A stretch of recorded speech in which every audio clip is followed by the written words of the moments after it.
Tonight on Love Live at 6, new leadership elected at St. Francis Xavier Credit Union in Corozal.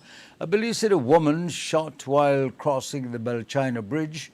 A 68-year-old man is found dead in San Lazaro village in Orange Walk district. And CIMH donates marine monitoring stations to boost Belize's weather tracking, and the Ministry of Infrastructure mobilizes nationwide cleanup after the tropical wave. Stay tuned for those stories and more in tonight's newscast. We'll be right back after the break. So it started off like any other summer day in Belize. I decided to go down to Builders Hardware since I heard they had 25% off on summer outdoor products.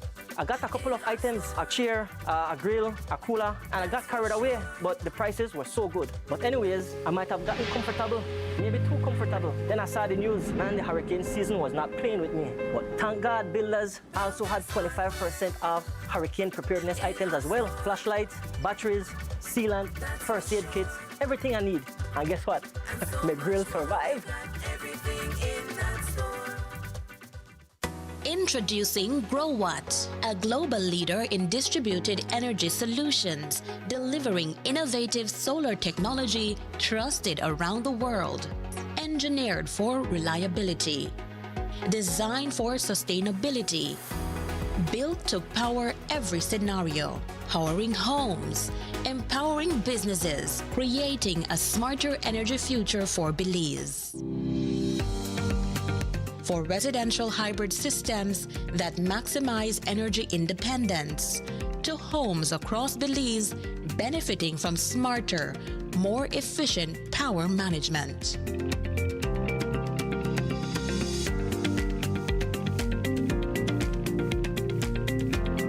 GrowWatt off-grid solar storage solutions bring dependable electricity to locations beyond the traditional power grid, providing clean, reliable energy whenever and wherever it is needed.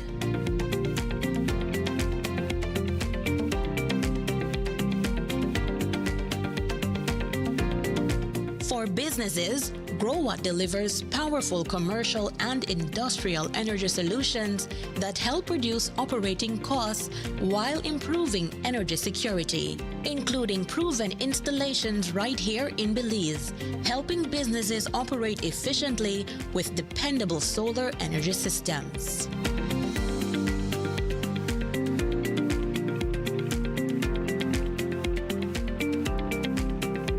As transportation evolves, GrowWatt EV charging solutions help power the future with clean energy.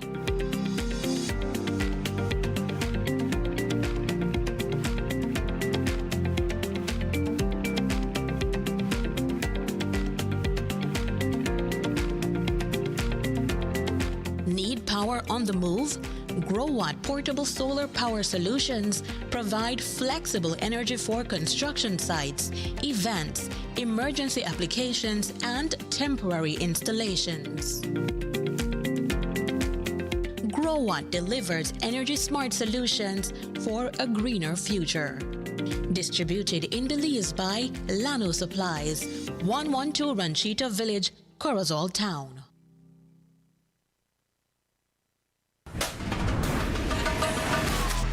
Easy. Accessible. Safe. Yours. DigiWallet. Easy, accessible, safe, yours. The biggest football event in the world is finally here, and Smart is giving you the chance to play and win. Before every match starts, predict who will win.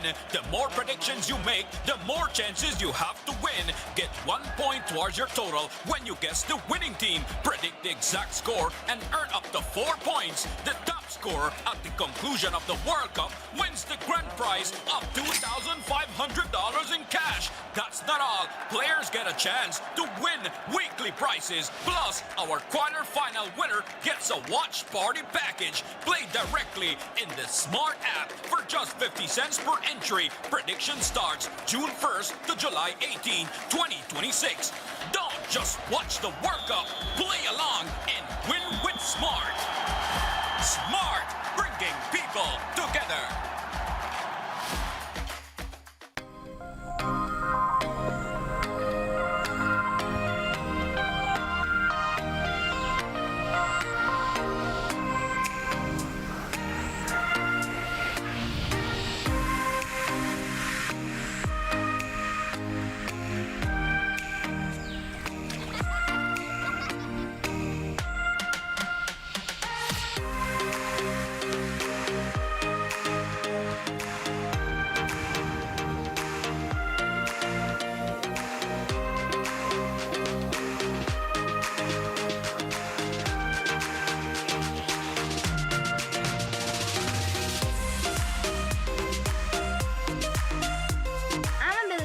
traveler. Are you?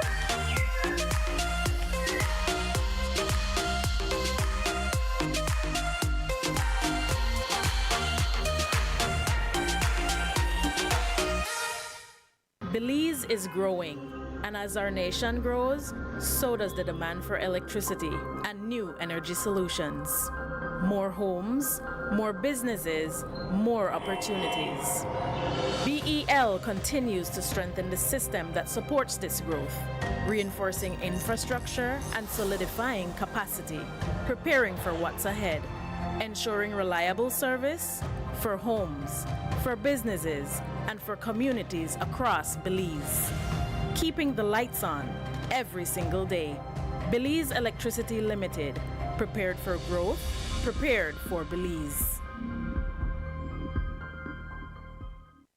Pelican is more than just brewed in Belize. It's made of Belize. And being made of Belize means being authentic, unique, and proud. This is what that looks like.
Pelican, the beer of Belize. There are many stories to be shared about what it means to be made of Belize. Join Pelican in celebrating our Belizean heritage by sharing your unique story. A few of these stories will be selected to be produced into Pelican Made of Belize videos. Those chosen will receive Pelican beer for a year and will be invited to join us during production. Let's tell the stories of what it means to be made of Belize. Please send us a WhatsApp message at 630-6519 or email us at madeofbelize@skz.bz. Good evening, welcome to the evening news. You're tuned in to Love TV. I am Ernesto Vasquez. The St. Francis Xavier Credit Union now has a new leadership team following elections held yesterday in Corozal. The elections bring an end to months of uncertainty after an earlier attempt was postponed due to a lack of quorum. Corozal correspondent Vince Martinez has that story. The St. Francis Xavier Credit Union has entered a new chapter following months of anticipation and earlier postponement. In June due to the lack of quorum. Members returned to cast their votes, successfully electing a new board of directors tasked with helping guide the institution towards recovery. While the elections mark an important milestone, the work for the newly elected board is only just beginning.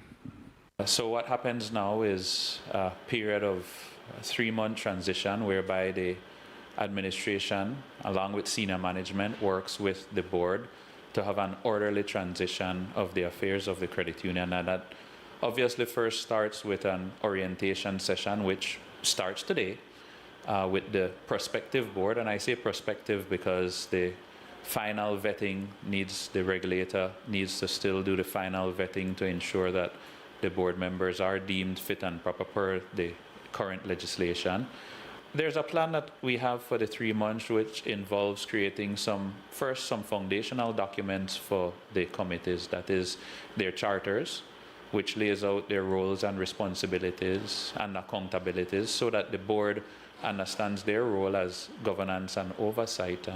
Because oftentimes what we find in institutions is that, board and the committee members tend to perhaps get involved in operational and people decisions, and that is really left to the management and staff that are trained in those various disciplines and domains. So in speaking with this board yesterday, they have a acute appreciation of their roles and responsibilities, and so it's just to reinforce that. And once those foundational documents are done, well, the training continues. The board has expressed an interest in getting training in governance in different aspects in oversight and running a financial institution. So I look forward to working with them on that.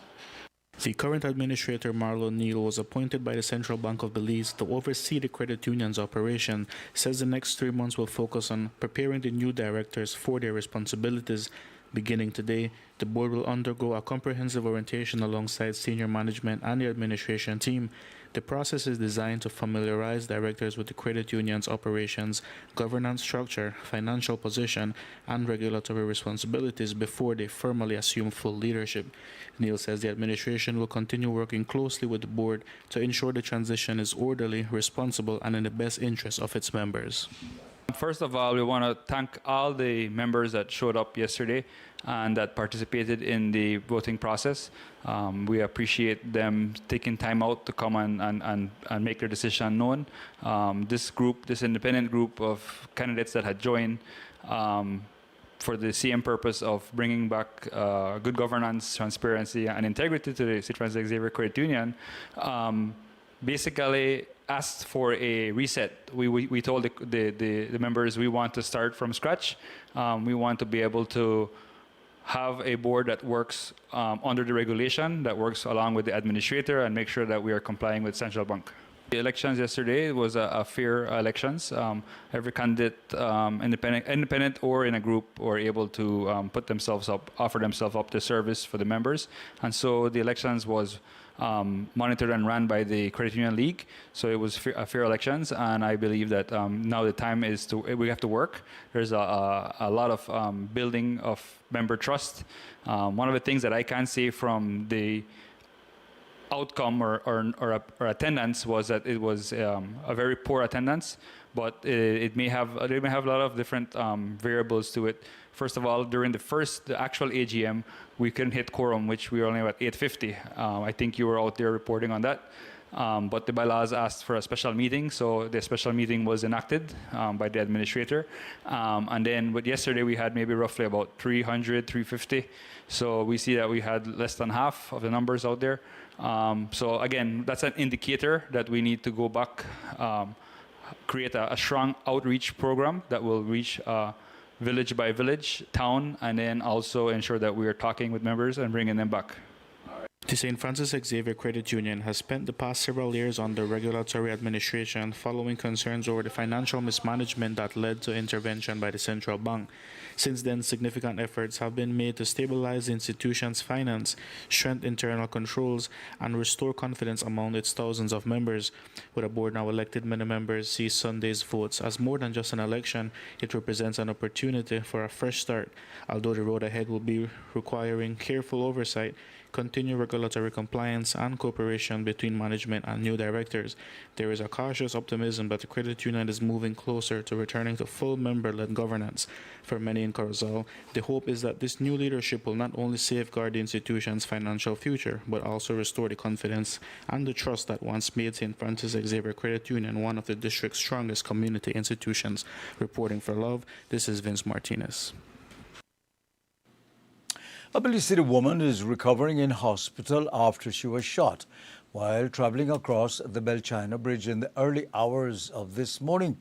Police say the incident happened shortly after 1 o'clock when Doris Grant was traveling in a pickup truck along with two other individuals. Well, while crossing the bridge, the vehicle came under gunfire, leaving Grant injured and prompting a police investigation. Grant's name has previously appeared in Love FM reports. In 2024, she was slapped with multiple charges ranging from obtaining property by deception, obtaining money transfer by deception, and theft in connection with an alleged multi-billion-dollar land fraud scheme in northern Belize. She was accused of duping several business owners by building a fake land clinic, with reports indicating she orchestrated a scam in Shipyard Village that saw persons posing as employees of the lands department, collecting money for phony parcels of land. Grant maintains her innocence, saying she believes she was being targeted by the state. In June of 2024, Grant described at the time as having gone from gang affiliate to land scammer to a victim of attempted murder to an inmate at the Belize Central Prison. She appeared in court alongside her common-law partner, Austin Underwood, and was denied bail. That same month, Grant and Underwood suffered shooting injuries while traveling home in Belize City following an outing at a concert. However, police have not indicated any connection between those past matters and this latest attack. During today's police press briefing, the investigators said they have not yet established a motive for the shooting and not determined whether Grant or the vehicle were the intended target. Here's what they had to say. Police responded to a shooting incident at the Belchina Bridge. Upon their arrival, they learned that persons were in a vehicle and persons came and fired several shots towards the direction. The vehicle was driven to the Calhousha, where Doris Grant was observed with several gunshot injuries. She is listed in a critical condition at this time. Information is that they were driving across the bridge when three male persons approached the vehicle, and all three fired several shots towards the vehicle, causing the injuries to Grant. She was along with Austin Underwood and Andres Orozco, a Colombian national. We are currently reviewing video footages and seeking persons in regards to this shooting. We have several operations ongoing at this time to prevent any form of retaliation. We have several operational units in the city doing patrols. Well, the police recovered some 30 expended shell casings from the scene, and preliminary investigations indicate that a 9mm pistol was used in the attack. No suspects detained so far. And the police are looking also into the death of a 68-year-old man whose body was discovered this morning in the Orange Walk district. And the deceased has been identified as Virginio Carrillo. The police say no missing person report had been filed for Carrillo prior to the discovery. It was made at around 9:30 this morning in the San Lazaro village area, where authorities have since launched an investigation into the circumstances. Police went to the area near a Canefield Road where they saw the lifeless body of a male person identified as Virginio Carrillo. He was observed with several chop wounds. Police are presently processing the scene at this time. Criminal background now.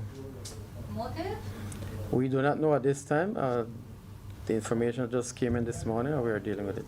He left from his workplace and he was going to his farm. Somebody who was going to one of the cane fields saw the body and he called the police.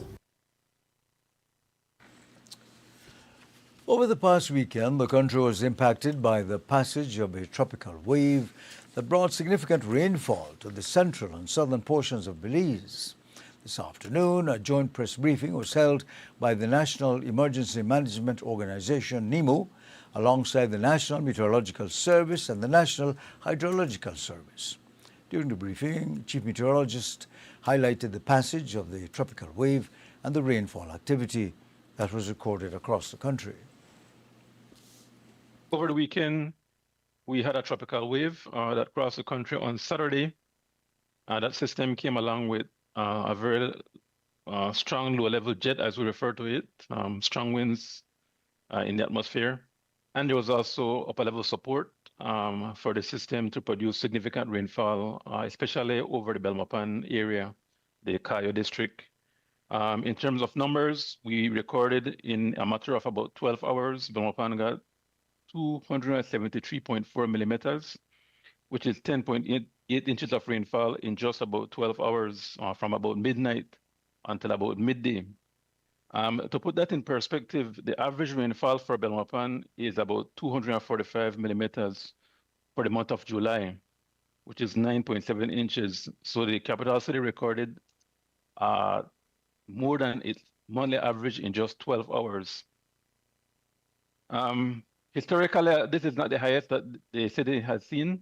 On June 19, 2002, we recorded 334 millimeters of rainfall, which is 13.1 inches. So even though it's a significant amount of rain, it didn't break historical record overall for Belmopan.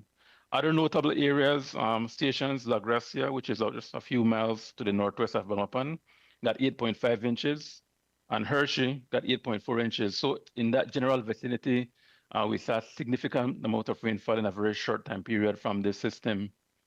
The system has moved away, the tropical wave moved away. We got improvement in weather conditions yesterday, Sunday, and up to this morning. However, there's another tropical wave approaching, which will cross the country tomorrow or later tomorrow night.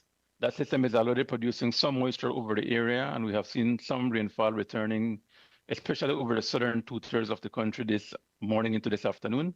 And we expect those to continue and increase tonight into tomorrow with some more showers and thunderstorms expected. Model prediction are going for about 2 to 3 inches maximum. We got to be very careful. The models are not picking up these extreme rainfalls. So that over 10 inches of rainfall at Noapansa was not even registered in any model that we saw. They are not picking up those extremes. So it's always important for residents to know that when we give you a forecast, the model is just a guidance, and we can sometimes get much more than those models are saying. Principal hydrologist Stenil Hendy identified the areas that reported flood levels over the weekend.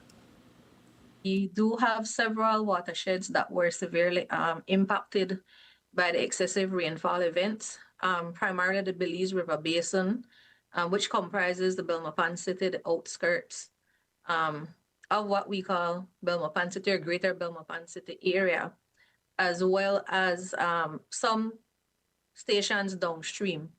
So for the station within the Cayo district that received flood levels is the More Tomorrow station, which peaked above 11 meters on the 12th of July.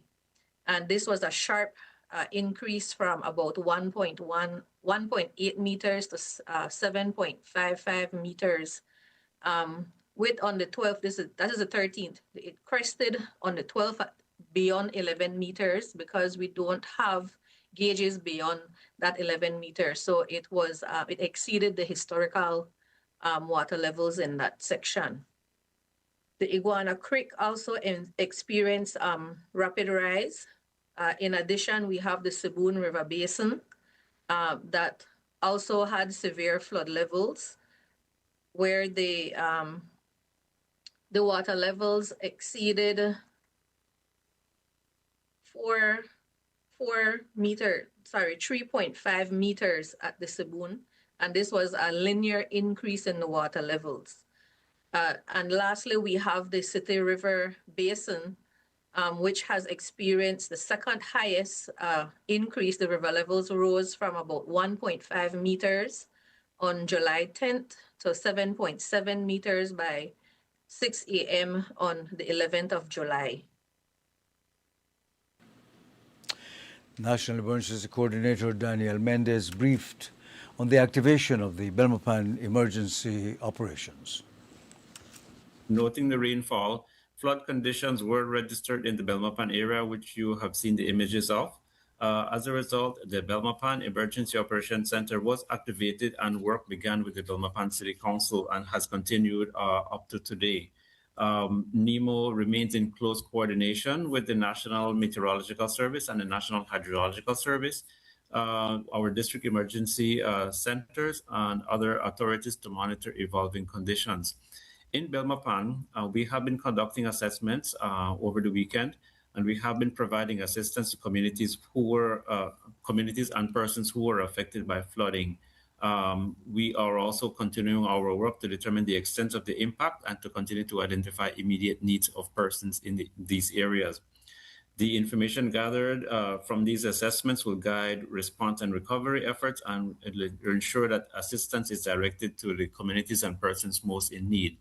As of this morning, we have conducted over 100 assessments within the Cayo district and some in the Sand Creek district. We have also been working in the Toledo district as well providing support to communities who were affected in that area. NEMO continues to closely monitor communities along the Belize River Valley as we expect these river levels to rise over the next 24 to 48 hours based on the assessments provided to us by the National Hydrological Service. Our district emergency operations centers in Belmopan remain open. In Toledo, we continue to support those communities, and those remain on partial activation. And we are preparing the Belize Rural Emergency Operations Center in anticipation for any potential flooding conditions which we may see. Our communities remains on standby, and we remain ready to provide support if any additional flooding continues. Emergency Coordinator Mendez urged farmers and livestock owners to implement their emergency plans to help protect themselves, livestock, crops, and equipment.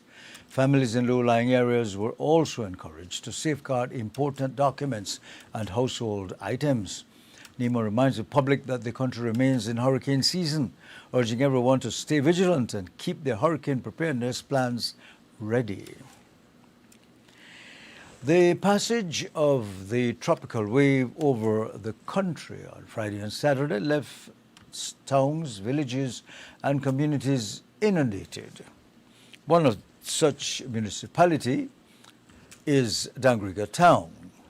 Love FM Stan Creek correspondent Harry Arzu spoke with Dangriga Mayor Robert Mariano about the town council's response. Dangriga had a severe flooding over the weekend. And so I spoke with the Prime Minister and the Minister of Works.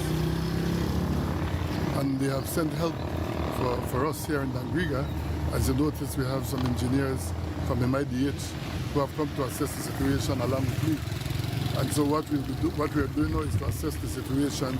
And as early as tomorrow, MIDH will be sending equipment and so on to do some work to assist us here in Dangriga, especially the roads, the drains, the canals, and so on. We are going to address all those issues as early as tomorrow. We were first in the monument site area. We did the entire south part of monument site, and we went to the Rivers Estate area. We are now in the Wagirale area, so we're going to visit both Wagirale and Bengoche area, then we go to new site, right? Again, like I mentioned, we are going to look at all that needs to be done, and I'm hopeful that people that see things that need to be done can call me or send me a text so that I can add it on to the list, because the MIDH will be here for the entire week to assist us to get the work done. We noticed, or I noticed, that the street, because of the flooding washed away a lot of material off of some of the streets. Some of the culverts are damaged. We still have some streets where water is left on the roads. We have canals that are clogged up, and several other stuff that we have seen so far that will be addressed ASAP. So there will be some replacement of resources such as culverts and stuff? All these things, yes. As you notice, like I mentioned, it is 2 engineers that are here, and they have been taking notes of the things and materials that will be needed. And again, I want to thank the Prime Minister and the Minister of Infrastructure for assisting us in getting this work done. Mariano adds that funding is needed to improve infrastructure in Dangriga. We will continue to work and improve the drainage system. As you know, the Dangriga Town Council have applied for some financing through CABE. What we will be doing is a comprehensive drainage project, and that comprehensive drainage project should commence very soon. The engineers were here, they have assessed the situation, they have made recommendation, they have written their report already, they have forwarded to GOB, and they have also forwarded to CABE. So the only thing left is for them to bring it, for me to sign, and then we move on with that. Well, as the restoration work continues in the aftermath of last weekend's tropical wave, the Ministry of Infrastructure, Development and Housing has mobilized teams across various municipalities and communities Nationwide, the city of Belmopan and its surrounding areas were significantly affected by the recent rains. The south of the country also felt the impact of the tropical wave, while several areas in the Belize district remain under close monitoring as floodwaters continue to run off. Chief Engineer at the Ministry of Infrastructure, Development and Housing, Evandale Moody, told us about the efforts underway to assist the areas hit the hardest. We were able to get calls and requests from other municipalities, specifically in the Cayo district and also in the Stan Creek district. And so the team from MIDH was on standby, and so they were able to mobilize to these other municipalities to assist as best as we can. We know that there are a couple small bridges that were affected in the Cayo district, also in the Stan Creek district. And so my team were able to mobilize to those areas and assist the municipalities as best as they can. The major concern in these municipalities, including Belmopan, was the opening of drains that were either clogged or needed some clearing. And so that is what we are assisting with at this point in time and what we also helped with over the weekend. Moody went into more detail on the work his team is doing on the ground in Agriga Town and in the Toledo district. These areas were affected by the wave and continue to experience scattered showers. What we're doing, we had to repair a wooden bridge that was washed out. So we are replacing that bridge structure and also the approach. However, we're providing heavy equipment to assist in the clearing of drains, and the opening of inlet and outlet channels to get this water to run off. So that is basically what we're assisting with, and also with the provision of materials to replace areas that has been undermined or that was washed out over the weekend. We have been working in the Toledo district from last week before this rainfall occurred over this weekend because they were experiencing flooding from last week. And so the entire MIDH Toledo team is mobilized working in those areas. There are some areas that are just low lying and there's not much that we can do in terms of flooding, and we just have to wait for that water to recede. However, we have been mobilizing our team to different villages within the Toledo district. There's a number of them that we have action for us to help. Moody was asked to comment on photos and video circulating on social media showing parts of the coastal plain inundated. All right, so in respect to the coastal plain, there was only one location that I was identified and notified of, which was the approach to Siboon Bridge. That is the floodway, and under the design of coastal, we anticipate that that section will flood, and so it acted accordingly. It had flooded, but it did not reach a level based on the gauges that we have along the highway that we required it to be closed. And so the coastal highway was not closed over the weekend, but we had teams monitoring the increase in elevation of the water running across the highway in those flooded floodways. So we did not do anything there. We don't anticipate, or we do anticipate, sorry, additional problems going on. If we get more rainfall within that area, then maybe other floodways may be inundated, but we'll have to wait and see how that goes. Those areas are designed to be flooded, as I've mentioned before, and so we anticipate that that will happen. We note also that in the Toledo district, there are significant flooding going on in different parts of that area as well. Have any... Yeah, go ahead, sorry. Now, I was about to ask if anyone from that region of the country has reached out to MIDH for assistance as well. Yes.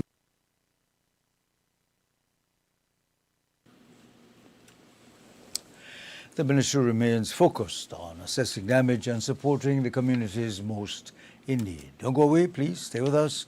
We'll be back with more news following this commercial break.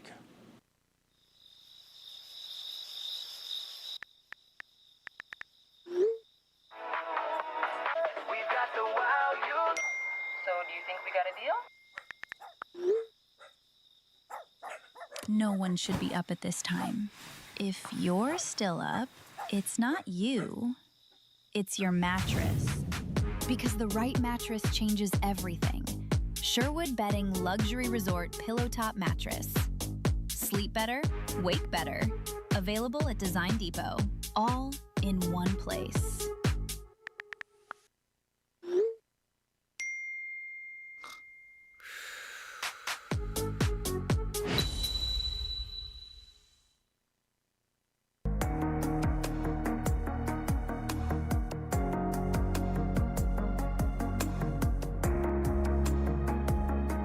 People, not businesses, power the economy.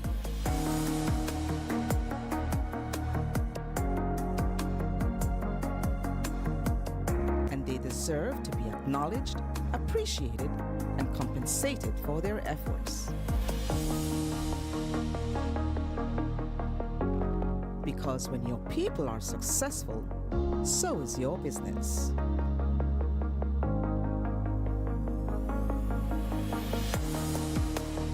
Neo People, simplify your HR and payroll needs with one powerful solution. Commercial Cleaning and Products of Belize, CCP, formerly known as Carpet Care Plus, offers a wide variety of professional restorative cleaning services and products in Belize.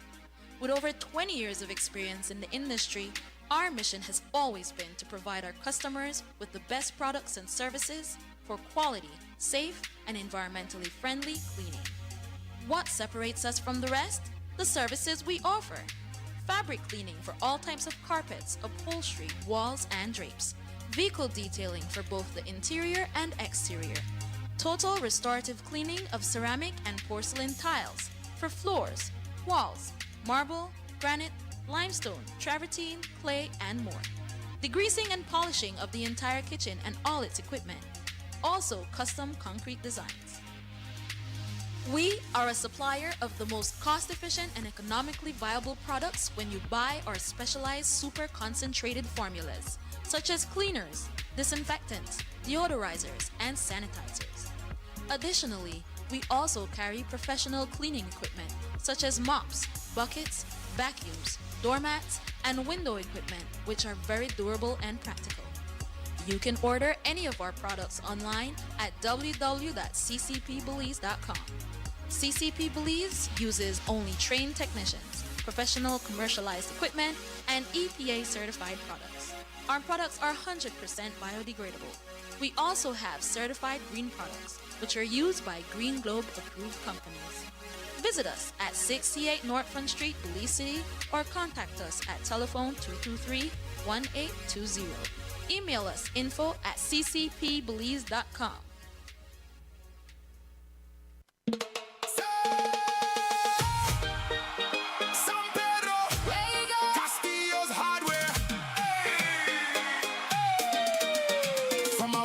Hardware store, now we online giving you more.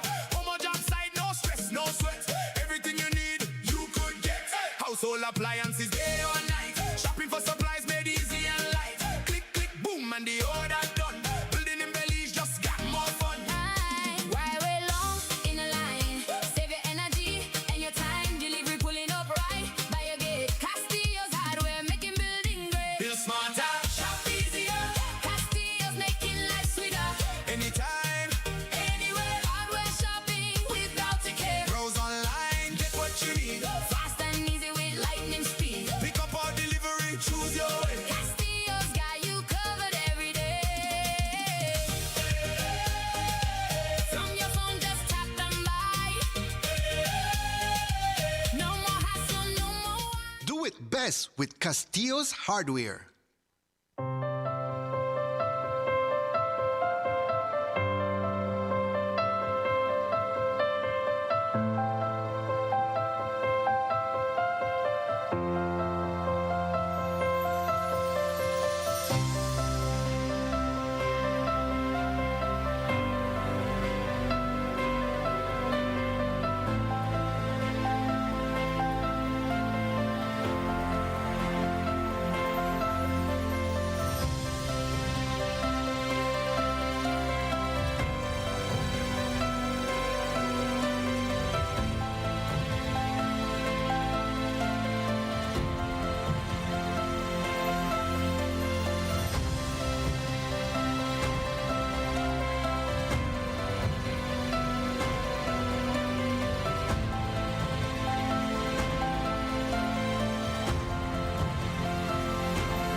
impossible.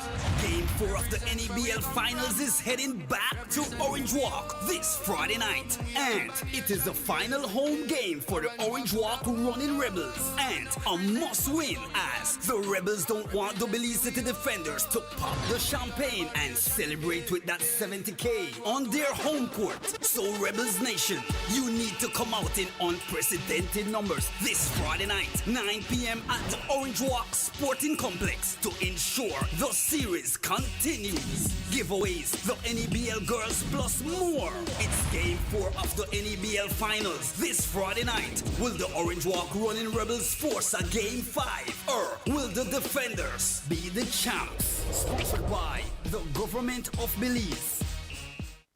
Back to School 2026 with the Angeles Press is here, and this year is bigger and better. We're talking unbelievable deals all summer long. Starting June 15, stock up on all your school essentials. New notebooks? Check. Fresh backpacks?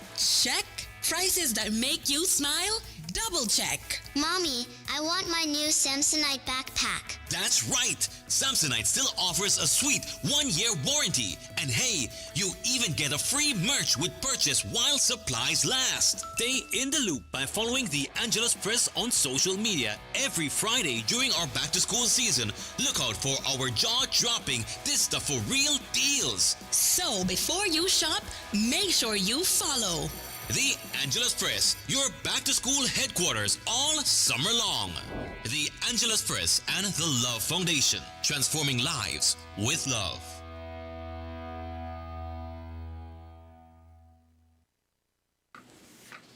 Hello, good evening again. This is Love Television and you're watching the news. Belize is strengthening its ability to monitor marine and weather conditions following the donation of 3 advanced marine monitoring stations from the Caribbean Institute for Meteorology and Hydrology, known as SIM. During a ceremony held today, Chief Meteorologist of the National Meteorological Service, Ronald Gordon, accepted the equipment from Courtney Ford, who led the mission in Belize. The newly acquired systems, valued at approximately $66,000 Belize, include SOFAR weather monitoring buoys, floats, moorings, integrated sensors, anchors, and other mooring accessories. Chief Meteorologist Gordon explains how the new technology will enhance the Meteorological Service's ability to monitor weather and marine conditions. We do have a vast network of weather stations on land, and we do have some offshore as well at some of the keys. But these stations currently do not measure oceanic variables. They measure atmospheric variables such as your wind speed and temperature and so forth.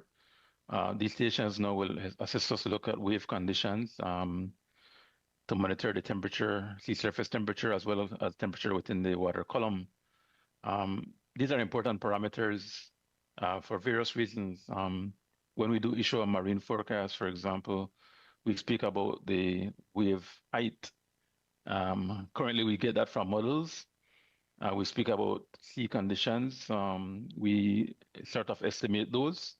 But now with having these stations there to actually give us a value, we better be able to produce that marine forecast. So in other words, it's a very important, it's a very important donation, very important equipment that will not only benefit the National Met Service, but certainly several of our partners, such as the Belize Ports Authority, the Fisheries Department, the Coastal Zone Management Authority and Institute, and several NGOs that are actually collaborating with us in the deployment of these equipment. The stations will be deployed at 3 key marine locations: English Key, Glover's Reef, and the southern Turneffe Atoll, where they will collect critical data on ocean and atmospheric conditions. We did a site visit along with the Belize Ports Authority and again with those agencies that I mentioned. They were the ones that assist us in selecting these particular locations. One important factor that we need to look at is communication. So we need places where there is adequate communication, because these equipment or these stations will be transmitting data in real time. So you must have access to, we hopefully would want to have internet. If not, we use satellite to communicate. But another important aspect is that the nature of the equipment, they require a certain seafloor condition, they require a certain depth, and those particular locations were ideal for those. And last but not least, those locations are also very areas where we can actually see the impact of systems coming into the country. So I think those locations will be very useful for us. However, just to add here that we do plan to install more of these stations into the future through different projects. So not because a station is not installed at a particular location right now doesn't mean we won't get one installed there.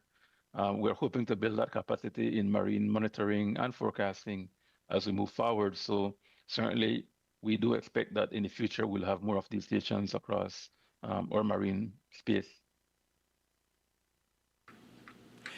The National Garifuna Council is preparing for a peaceful protest tomorrow morning in solidarity with Garifuna communities in San Juan, Honduras. The demonstration is organized to raise awareness about concerns surrounding ancestral land rights and what organizers describe as human rights issues affecting Garifuna communities in Honduras. The connection between Belizean Garinagu and communities along Honduras's Caribbean coast dates back generations. The Garifuna people arrived on the Honduran coast in the late 1700s after being displaced from St. Vincent, and over time established communities throughout Honduras, Belize, Guatemala, and Nicaragua. For many Garinagu in Belize, the situation in San Juan is deeply personal, as families across both countries share common ancestry, culture, language, and history.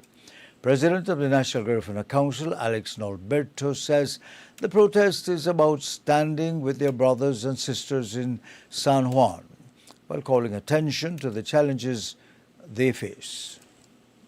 You will recall that the Garifuna people are a seagoing people. We live on the coast, and the beachfront property has become very, very, popular for tourism purposes in particular. And so the effort is to dispossess, expel our people from these places. And we do not accept those efforts. We do not accept the actions that are being carried out to forcefully remove our people. It is important because the same thing that is happening in Honduras can happen in Belize, and we want our people to be aware.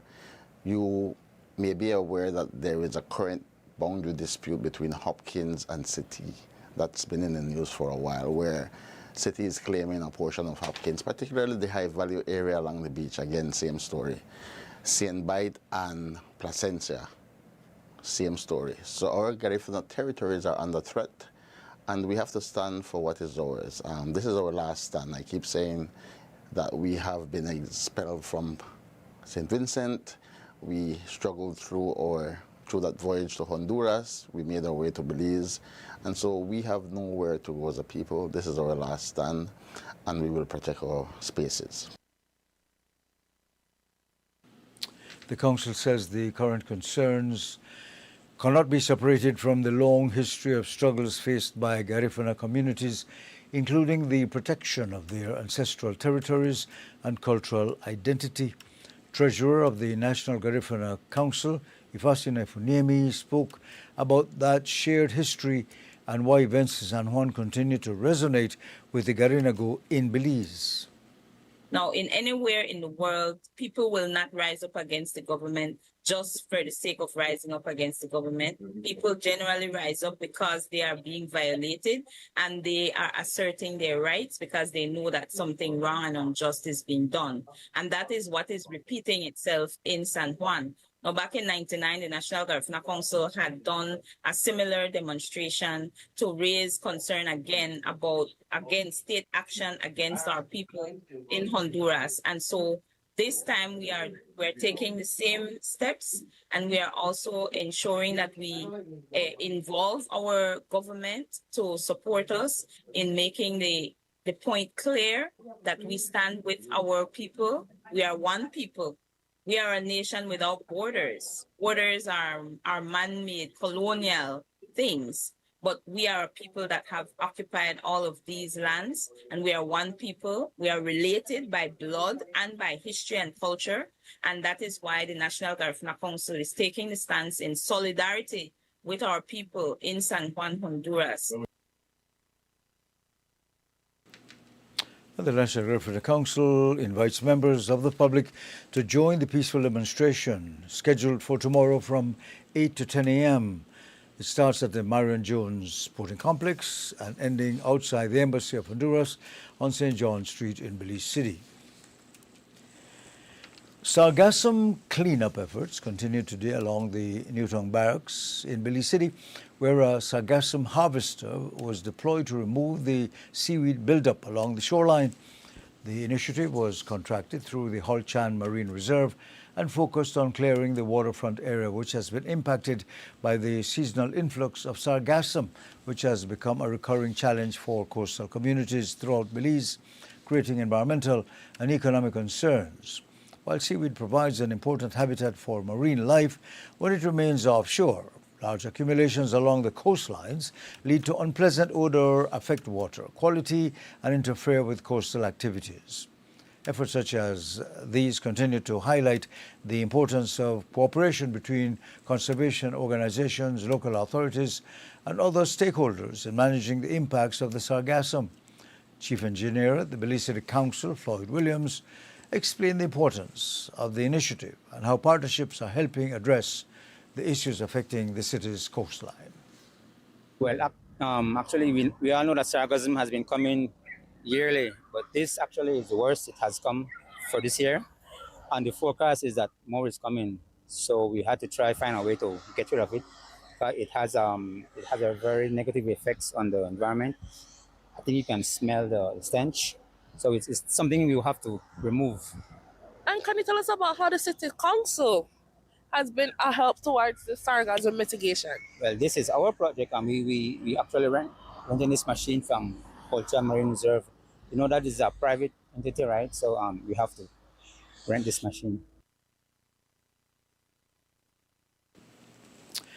A 14-year-old girl is the latest reported victim of a sexual assault, and the man accused of inappropriately touching her twice could soon face a second charge. Tonight, 57-year-old Salvador Cus is in prison after being denied bail on one count of sexual assault. Cus is accused of inappropriately touching the teen during a sleepover at a family member's home. He appeared unrepresented this morning before the Chief Magistrate in Court Number 1, where he was read a single charge. Allegations are that on Sunday, July 12th, Cus grabbed the minor as she walked past him in a hallway and touched her inappropriately, then followed her into the kitchen and did so again. Despite the two incidents, he was charged with only one count. Cus tried to explain himself in court, but the Chief Magistrate said no explanation or plea would be taken at this time. He was immediately denied bail, with the magistrate citing the rising number of sexual allegations involving minors nationwide. The court will await evidence from the DPP's office on whether the matter proceeds by indictment in the Supreme Court or summarily in the Magistrates' Court. Cus was told he may apply for bail in the Supreme Court. The prosecutor said Cus is expected to face an additional charge since the facts point to two separate acts against the victim. He remains on remand until his next court date set for the 13th of October. We beg you not to leave. Don't go away. We have the final segment of the evening news right after the break.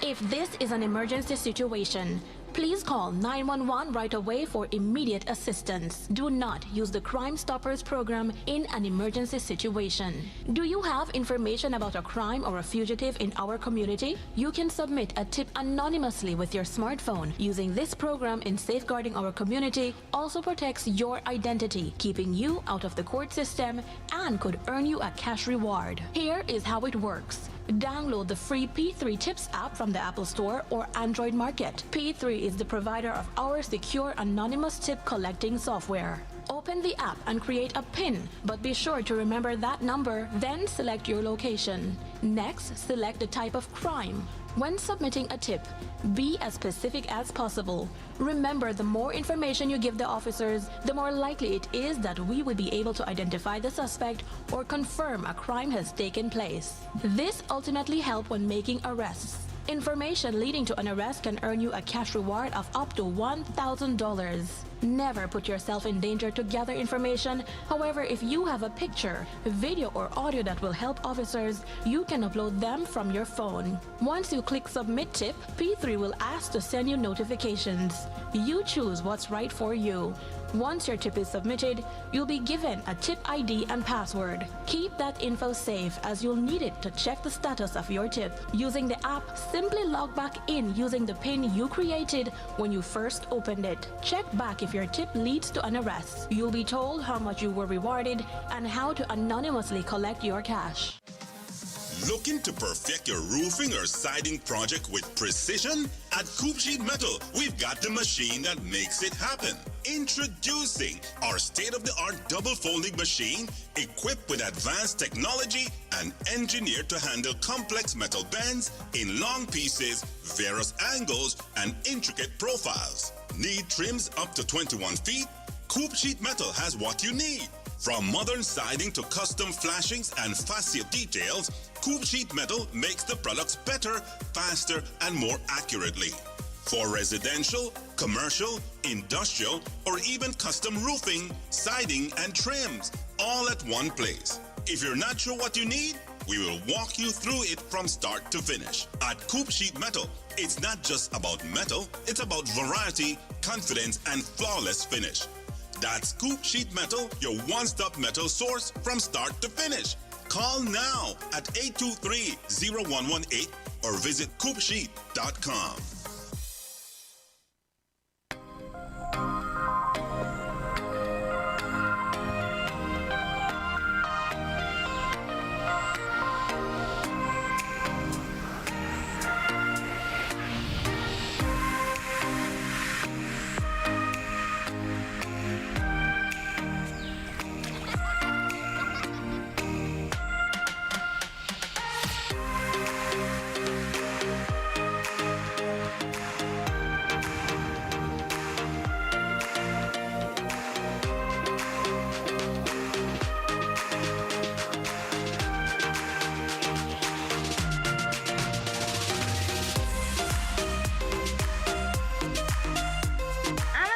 Traveler, are you?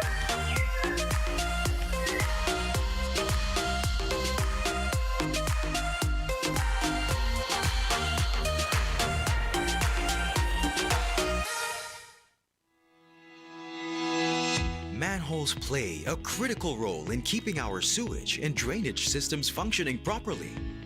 They allow our maintenance team to inspect, clean, and clear blockages. When covers are missing or compromised, the entire system and the public are placed at risk. Stealing or damaging manhole covers is a criminal offense and creates dangerous conditions on our streets and sidewalks. Motorists and drivers are reminded that it is an offense to park or drive on sidewalks. The weight of vehicles, large or small, can crack and dislodge manhole covers. In an ongoing effort to protect lives, property, and public infrastructure across Belize City, your Belize City Council continues its citywide manhole cover replacement program. Since the launch of this initiative, thousands of damaged or missing manhole covers have been replaced, improving safety, accessibility, and the overall appearance of our streets and sidewalks. Despite these strides, manhole covers continue to be stolen or damaged, creating serious risks for pedestrians and motorists, including severe injuries, traffic incidents, and damage to personal property. If you see a manhole cover that is broken, missing, or unsafe, report it immediately. Take a photo and share the location with us via WhatsApp at 673-9055 or by calling 227-2308. Remember, maintaining manhole covers requires a shared responsibility. Together, we can prevent accidents, protect public infrastructure, and keep Belize City safe for everyone. Your Belize City Council, always about the people.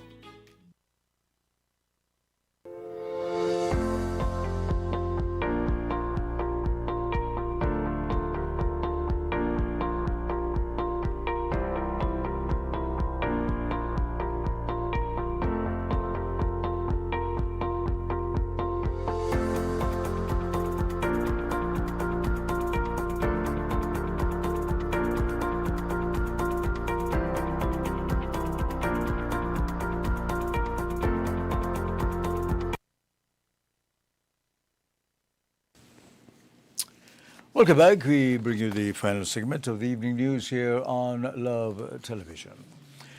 Graduation marked a major milestone for hundreds of students as Galen University celebrated the achievements of its newest graduates during its commencement ceremony held yesterday from 9 in the morning at the Belize Civic Center. Students from a wide range of academic disciplines crossed the stage to receive their degrees, marking the culmination of years of hard work, determination, and perseverance. Family members, friends, faculty, and distinguished guests gathered to celebrate the accomplishments of the graduation class and recognize the role they will play in Belize's future. Provost Dr. Eve Aird shared the experience of the graduation with us. I think, by all accounts, it was a splendid ceremony. We had full attendance. We were a bit concerned that a number of our students would not be able to make it because of the horrible weather that we had on Saturday, which saw roads being flooded and the Kaya district practically being cut off from the rest of the country. Thankfully, the rain began to abate around mid-afternoon on Saturday, and the waters began to run off. And in fact, we had a beautiful ceremony. We had 213 students graduating, with the largest number of students coming from the bachelor's degree in elementary education programs. As you know, we're a small university, so our population is small, but in that program, we graduated 36 students. The bachelor's in business administration came in second, along with the criminal justice program, both of which had approximately 30 students together. So many of our students who are, we call them non-traditional students, they are working adults. They have first a responsibility to their workplace. They have a responsibility to their families. And so they have to balance work and family as well as doing well at Galen. And it's a huge investment for them. So they can't shortchange any of those three big areas of their lives. Galen, in instances like that, we have a peer mentoring program where students are trained to assist other students. But we also have a very well established counseling program and a referral program. And so as students have personal issues in their lives that are impacting their ability to do their work, we refer them to this counseling center, to our student academic support center that will provide tutoring services as well. And then, of course, our student financial services, where students are having difficulty meeting their financial obligations to the institution. Our finance officers will work with them to readjust program payment plans and so on, so that they can safely complete their studies and so on. Dr. Aird added that as the graduates begin the next chapter of their lives, whether entering the workforce, continuing to work or continuing their studies. Yesterday's ceremony served as a celebration of academic success and a reminder of the opportunities that lie ahead. Finally, in sports news, Belizean volleyball is continuing to make its presence felt on the regional stage, with the country's national teams delivering strong performances in international competition. The under-23 men's national volleyball team is currently representing our country at a tournament in Costa Rica. The team secured an impressive victory in its opening match against the host country. The win comes after months of preparation, training and dedication from the players and the coaching staff, who have been working to strengthen the team ahead of that competition. For the athletes like Ernest Broster and Michael Jenkins, the opportunity to compete internationally is not only about the results on the court, but also about gaining valuable experience and proudly representing Belize. For the first time being in Costa Rica, I'm enjoying it. We are staying in a very nice hotel. It's very good. The weather is very nice as well. Not really hot like Belize. It's cool. I always have cool breeze. Barely see the sun here. We have played one game so far, which was yesterday, and that game was very good. Very tight, competitive match. Costa Rica is a very strong team. They beat us in the last tournament last year, around October. So coming here in their own country and beating them is very nice. It's very satisfying. Today we have Nicaragua, a very strong team again. So we have to keep our energy up, play as a team, play as a unit, do what we do on our side, focus on our side, and get the job done. For us, mainly, the team that we brought up is a very different team. The composition of our team has changed. I won't say significantly, but the pieces that makes the team as potent as it is, I feel like that's the best word that we can use, is what we brought up here. And I think that's one of the biggest things that we have incorporated. And then from there, just the genuine understanding that we've played these guys before. A lot of the teams that we know we can beat them, we're able to beat them, and just like small errors, small mistakes here and there, that once we clean up, we'll be okay. Meanwhile, Belize's under-21 women's national volleyball team has also achieved a milestone at the U21 Women's Pan American Cup. The team closed out the tournament with a convincing 3-0 victory over the U.S. Virgin Islands, winning the sets 25-14, 25-16, and 25-18 to secure 7th place overall. Achievements marks the first time Belize has recorded 2 victories at a NORCECA Pan American Cup, reflecting the continued progress and growth of Belizean volleyball on the international level. And with that story, we end tonight's edition of the Evening News here on Love Live at 6. Thank you for being with us. Stick with us. Coming up right now, the latest weather news, and that'll be followed at 7:30, tonight's edition of the Business Hour. So stay here on Love TV. Thanks again. I'm Ernesto Vasquez. Have a good night.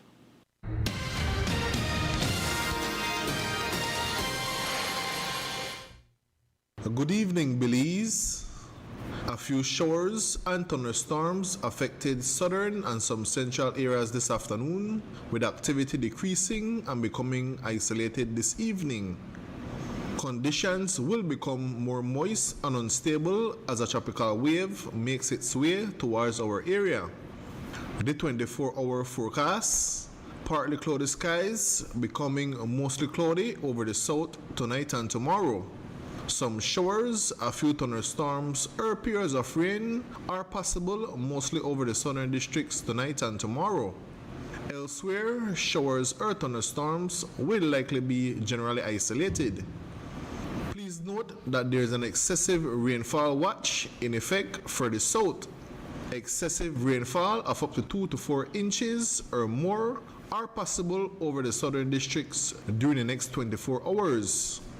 Residents are advised to continue monitoring the weather situation and stay tuned for flood updates from the National Hydrological Service and NEMO.